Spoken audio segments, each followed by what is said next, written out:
Un retour en arrière n'est envisageable à moins que l'opposition n'obtienne la majorité lors des prochaines élections législatives prévues dans 6 ans. C'est la conclusion qu'a finalement tirée Maître Tchassona Traoré, le nouveau président du cadre permanent de concertation CPC, sur la question du changement de la Constitution, suivi de contestations de la part de certains partis politiques de l'opposition. Selon lui, les manifestations contre la nouvelle Constitution ne changeront rien à la situation, puisque le débat sur la nouvelle Constitution n'intéresse même pas la communauté internationale qui, dans le passé, exerçait des pressions diplomatiques. Le nouveau président du cadre permanent de concertation CPC estime que le train de la 5e République est déjà parti. Ce qui reste à l'opposition togolaise à faire, c'est d'arriver elle aussi à conquérir la majorité parlementaire qui, seule, lui permettra de changer la donne. Ainsi, Maître Tchassona Traoré invite les autres partis politiques de l'opposition encore absentes du CPC à rejoindre le dialogue pour faire face ensemble à cette nouvelle réalité politique. Le Togo continue d'améliorer ses exportations. Au premier semestre 2024, les exportations du pays vers le reste du monde se sont chiffrées à 422 milliards de francs CFA, indique l'Institut national de la statistique, des études économiques et démographiques INSEAD. Sur les produits exportés, les phosphates naturels de calcium, les phosphates aluminocalciques naturels et craie phosphatée constituent les premiers produits fournis à l'extérieur, générant 39 milliards de francs CFA surtout au deuxième trimestre.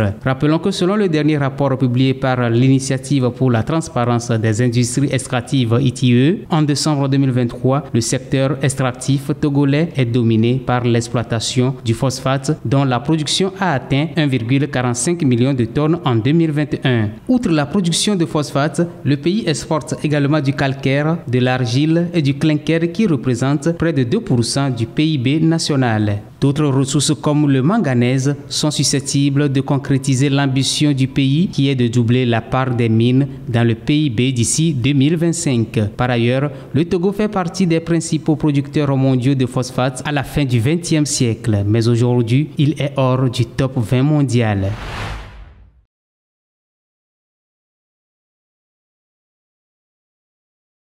Les aléas auxquels sont confrontés les sportifs et les acteurs du divertissement étant nombreux, le ministère des Sports et des Loisirs a récemment souscrit à une police d'assurance en faveur de ces acteurs du sport et des loisirs. Dans les détails, il s'agit d'une assurance de responsabilité civile et d'un contrat d'assurance individuelle en cas d'accident.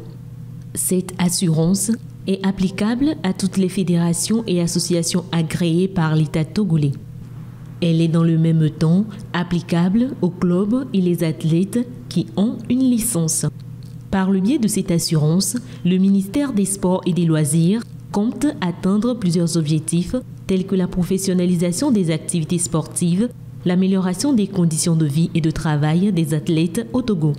Le dit ministère compte simultanément soutenir le développement de l'industrie du sport afin qu'elle puisse être structurée économiquement. Notons que cette assurance s'inscrit dans le cadre de nouvelles règles d'organisation et de promotion des activités sportives au Togo, mais aussi dans les objectifs de la feuille de route 2020-2025 du gouvernement. Même si le montant de cette assurance n'est pas encore connu de tous, elle est valable pour une année et peut être renouvelée. Rappelons qu'il y a quelques semaines, le ministère des Sports et des Loisirs a signé une convention avec une institution financière afin d'accompagner le gouvernement dans la promotion du sport scolaire et de masse.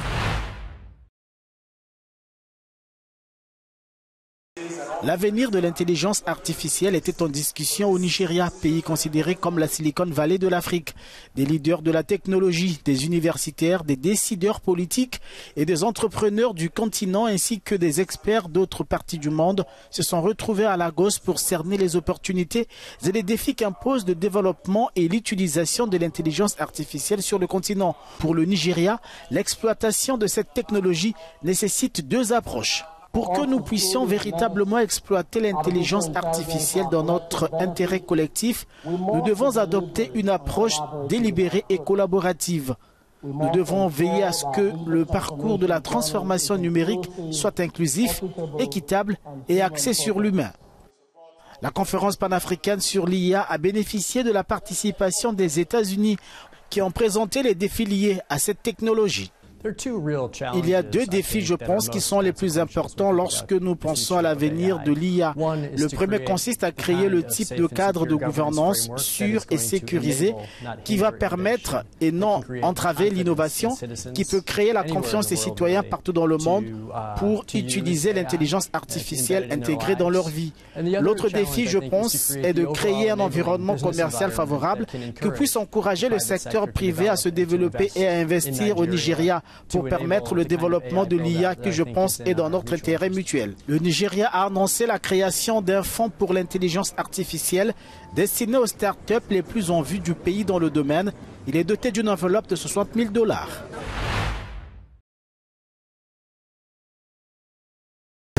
Au large du Sénégal, c'est un nouveau drame de l'émigration clandestine qui vient de se jouer. Les gardes-côtes cherchent les corps d'un énième naufrage de bateaux de migrants partis vers l'Europe. Selon les témoins, la pirogue a chaviré peu après son départ. On peut retenir qu'il y a des gens qu'on trouve et il y a d'autres qu'on ne trouve pas. Du coup, jusqu'à présent, on attend. Parce que d'après les informations requises, il y avait plus de 200 personnes et on a vu 200 personnes et on n'a même pas vu les 30 personnes. Au moins 26 corps ont été repêchés par la marine sénégalaise qui dit avoir lancé des recherches avec 3 navires et l'appui d'un avion de surveillance maritime espagnol. De nombreux disparus seraient originaires de la ville côtière de Mbour. Oui, j'ai des amis, j'ai des proches, voilà, j'ai des petites sœurs et des petits frères. Selon la préfecture de Mbour, le capitaine de la pirogue se serait rendu à la police lundi. Il aurait affirmé aux enquêteurs avoir embarqué 88 passagers, moyennant environ 500 € par personne. Le Sénégal est régulièrement endeuillé par ce type de naufrage, car c'est l'un des principaux points de départ pour les Africains qui prennent la route de l'Europe via l'océan Atlantique. Nous, le jeune aujourd'hui qui est parti, il était à la fleur de l'âge. Il a une épouse, 2 enfants, il avait son métier, il était maçon. Il était dans le transport, il avait quand même les moyens de subvenir à ses besoins, mais malgré tout, ce sont ces genres de jeunes qui décident de partir et qui ne disent rien à leurs parents en partant. Lundi soir, la marine sénégalaise a annoncé l'interception de 2 autres pirogues transportant 421 migrants clandestins. 20 enfants se trouvaient parmi les passagers.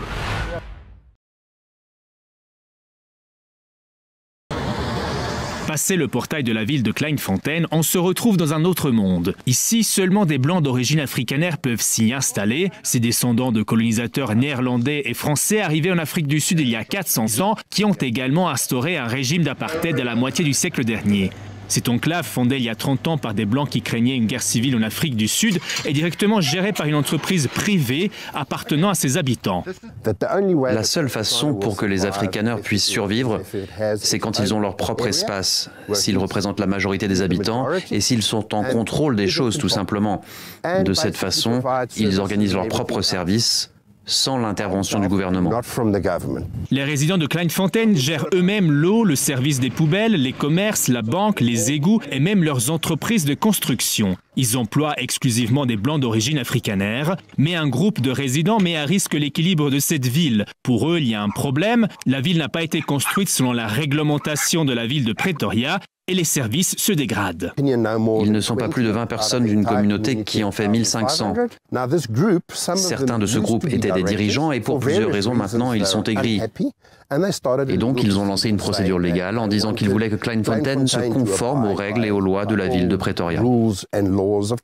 Après avoir porté l'affaire à la haute cour de Pretoria, le verdict tombe en faveur du petit groupe et déclare que Kleinfontein enfreint des lois de développement urbain. Une controverse dans une ville déjà décriée dans le reste de la nation arc-en-ciel.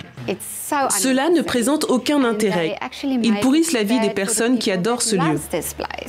De son côté, la municipalité de Pretoria a saisi cette opportunité pour essayer de reprendre en main le contrôle de cette ville aux velléités communautaires. Notre prochain objectif, c'est de leur faire respecter nos lois. Car selon nous, la ville de Kleinfontein et ses structures sont illégales et c'est pour cela qu'il faut les réglementer. Mais nous savons que des personnes ont déjà investi sur cette terre. Nous voulons donc que la communauté vienne nous voir s'asseoir pour trouver ensemble une façon de légaliser le statut de la ville de Kleinfontein et de la rendre conforme aux réglementations de la municipalité de Pretoria. Pour le moment, le destin de l'enclave de Kleinfontein est en suspens car le groupe des plaignants a fait appel. Il souhaiterait un verdict plus dur pour la ville et ses problèmes de réglementation. Un nouveau procès aura lieu dans les mois à venir.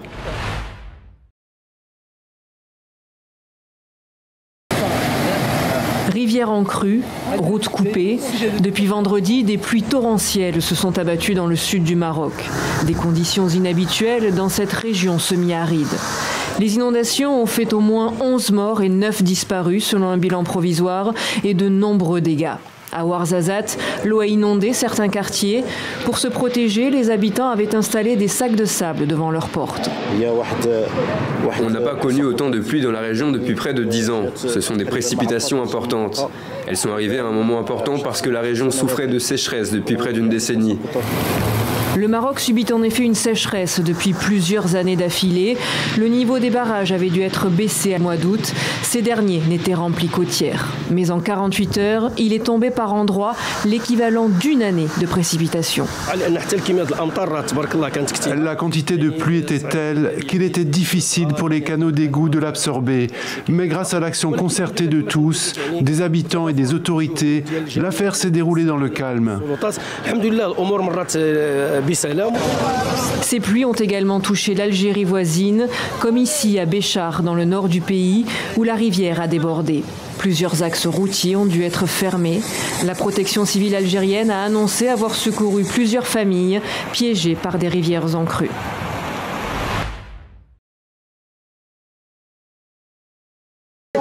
Un repas tous les 2 jours. La ration est maigre. La sécheresse a imposé son rythme à Salima, village situé au centre du Malawi. Le pays n'avait pas connu un tel climat depuis au moins 100 ans. Manessi, la mère de famille, exprime son désespoir. Notre situation est très grave. Nous mourons de faim à cause des faibles précipitations. Nous avons beaucoup de problèmes ici et ces enfants survivent par la grâce de Dieu. À 76 ans, elle a épuisé ses recettes de cuisine pour tenter de donner du goût au seul tubercule que la terre leur offre encore. Une sorte d'igname amère qui peut être mortelle si elle est mal cuisinée. Ces ignames sauvages poussent dans la brousse. Nous la parcourons de fond en comble pour trouver suffisamment de tubercules. C'est un aliment qui contient du poison. Et pour s'en débarrasser, il faut cuire l'igname pendant de longues heures. La sécheresse a élu domicile au Malawi ces 3 dernières années. Elle a endommagé les récoltes de céréales et contraint le pays à entrer en état d'urgence. Les populations se sont abandonnées. Des représentants du ministère de l'Agriculture sont venus faire une enquête sur la situation alimentaire pour la saison 2023-2024, mais aucune organisation n'est venue nous aider, pas même le gouvernement. Le Programme alimentaire mondial tire la sonnette d'alarme sur les cas de malnutrition sévère qui ont augmenté de 40% chez les enfants de moins de 5 ans. L'organisation travaille aux côtés du gouvernement pour inverser la courbe. Cette année, la récolte de maïs a été très mauvaise. À la demande de l'État du Malawi, nous importons des céréales auprès des pays voisins. Mais puisqu'ils sont eux aussi touchés par la sécheresse, nous avons besoin de diversifier nos sources d'approvisionnement. En raison de la sécheresse actuelle, déjà 5 pays d'Afrique australe ont décrété l'état de catastrophe naturelle.